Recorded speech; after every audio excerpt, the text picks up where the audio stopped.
Kamu itu diomongin orang nggak ngerti. Saya tuh jam terbangnya sudah berapa tahun. Kamu baru belajar nggak mau dengerin. Makanya dengerin. Kamu itu nggak jelas. Kalau punya kuping tuh ya mbok ya dipakai. Mbok yang kemudian didengerin suaminya. Ya kayak gitu-gitu doang. Jangan kan ngomong gitu. Jangan kan ngomong ya, wajah saya langsung masem aja. Dia pasti kemudian sudah merasa langsung traumatis. Dan kadang-kadang kita pengen untuk menyakiti orang lain. Karena sudah nggak dengerin kita. Rasain lo. Walaupun mungkin kita sudah tahu dia sudah menyesal, tapi kita pengen dia ngerasain yang lebih aja gitu kan ya. Nah, dalam kondisi seperti ini, saya bisa milih dengan cara yang lain. Idealitasnya apa? Idealitasnya adalah saya pengen dia dengerin saya ke depan, dan saya pengen dia bisa belajar nyetir. Maka saya bilang, nggak apa-apa Dik, ini bisa diperbaiki, yang penting kamu sudah tahu, nggak apa ini bisa diperbaiki, yang penting kamu tetap mau belajar. Itu sudah selesai. Karena kita lagi mencoba dari realitas ke idealitas, bukan untuk memuaskan diri.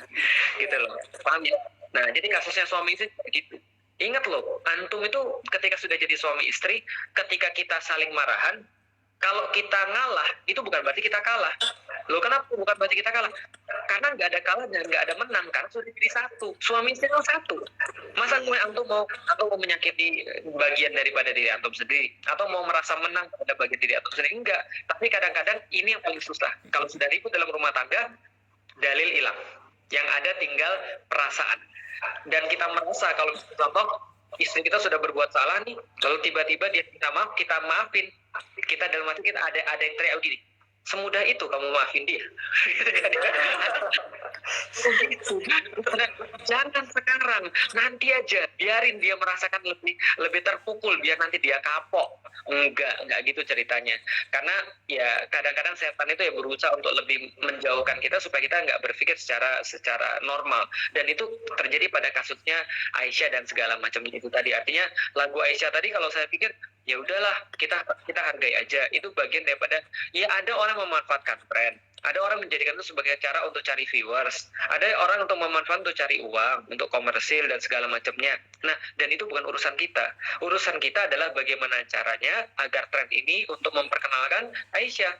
Oh, kalian sudah tahu kan bahwa Aisyah itu cantik jelita. Aisyah itu kemudian pipinya merah. Aisyah itu manja-manja sama Rasulullah.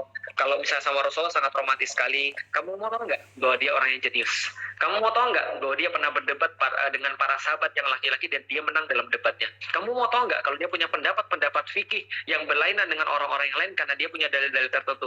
Kamu mau tahu nggak kalau dia adalah periwayat kedua terbesar hadis setelah Abu Hurairah misalnya, dan segala macamnya ketiga ya berarti ya, Abu Hurairah dan Ibnu Umar juga.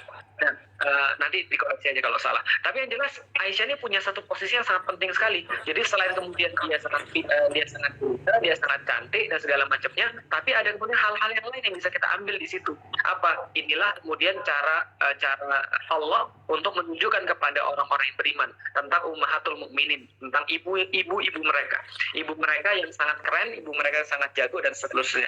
Ustaz, kalau gitu nggak apa-apa menyebut kata jelita, cantik dan segala macam. Jadi gini, bagi saya ini cuma masalah istilah yang dimengerti sama umat.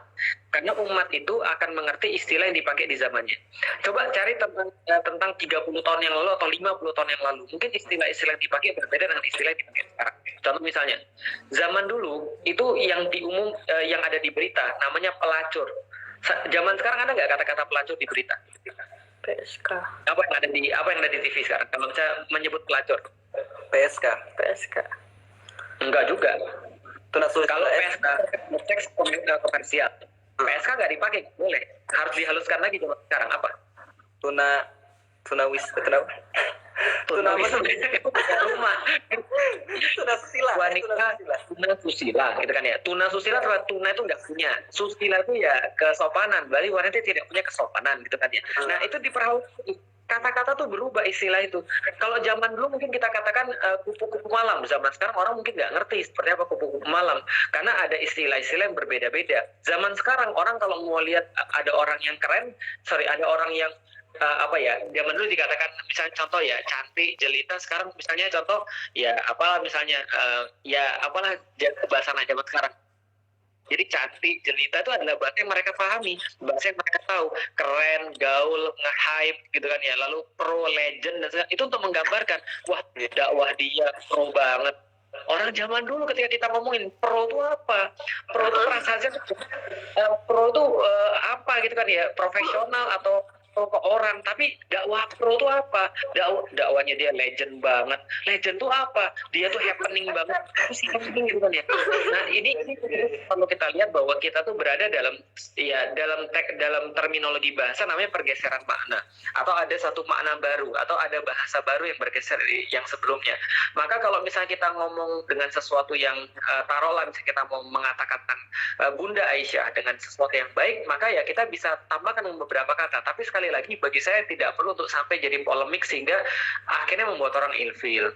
Kenapa? Kita belum tentu bisa menyampaikan pesan kebaikan yang sudah orang lihat adalah kita ribut dulu. Ini kan nggak enak, gitu kan ya. Kita belum dakwah tapi kita udah ribut dulu. Ini kan nggak enak. Nah ini problemnya, sehingga orang ngelihat itu jadi apa? Islam tuh kayak ngejudge saja. Islam tuh kayak pokoknya apa-apa dimasalahin gitu kan ya. Sedangkan saya tuh lagi mau untuk belajar tentang Islam, gitu kan ya. Jadi itu yang bisa kita lihat mungkin. Tapi balik lagi ya, semuanya kembali pada memahami perbedaan. Seperti kata bosnya Yuk Ngaji, Mas Husain, bahwa orang itu beda-beda. Jadi itu ceritanya. Oke.